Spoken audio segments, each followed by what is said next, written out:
আমি চাই যে ব্যাচেলর লোকটা ৪২ বছর বয়সেও একটা নতুন প্রেমে পড়েছে তাকে নিয়ে কেউ মজা না করুক। যে ডিভোর্সি মহিলা ৫০ বছর বয়সে নতুন করে সংসার বুনতে চেয়ে সংবাদপত্রে বিজ্ঞাপন দিতে চেয়েছে তাকে কেউ টিটকারি না করুক।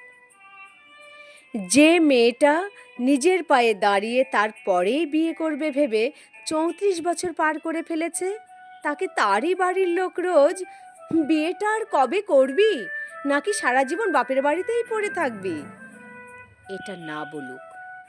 আমি চাই যে ৪৫ ছুঁই ছুঁই মহিলা নিজের ১৮ বছর বয়সী মেয়ের সঙ্গে পাহাড়ে ঘুরতে গিয়ে ম্যাচিং জিন্স টপ পরে বেরিয়েছে তাকে উদ্দেশ্য করে কেউ বুড়ির রস কম নয়, এটা না বলুক।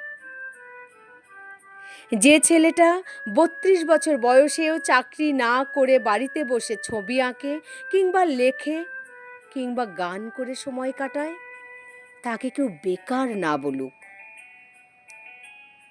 চুলের কালো সফেদ হয়ে যাওয়ায় বছর ৩৭-এর তপনবাবুকে পাড়ার চায়ের মোড়ে কেউ এই বুড়ো, এই দাদু না বলুক। চুল সাদা হয়েছে তো কি, মন তো সবুজ হতেও পারে, তাই না?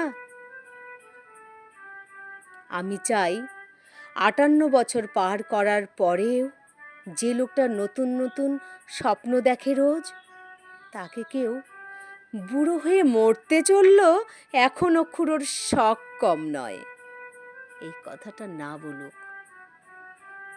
আমি চাই ৪২-এও যে দম্পতি কোনো বাচ্চার জন্ম দেয়নি তাদেরকে কেউ বাজা না বলুক। জীবনের নির্দিষ্ট কিছু বয়স পেরিয়ে গেলে স্বপ্ন দেখতে ভুলে যায় না মানুষ। নতুন কিছু করার ইচ্ছে ৯৮-এর থুরথুরে ঠাকুমার মধ্যেও থাকুক, তার হাতেও উল্কাটা দিলে যেন লাল নীল সোয়েটারের মেলা বসে আগামী শীতে। চলুন না, চলুন না আজ থেকে বয়স নিয়ে মানুষকে লজ্জিত করা বন্ধ করি।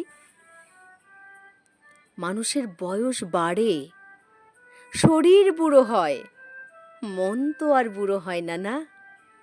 তাই আমাদের প্রতিটি মানুষেরই ইচ্ছে ও শখগুলিকে সম্মান করা উচিত, তাদের নিয়ে কটু কথা না বলে।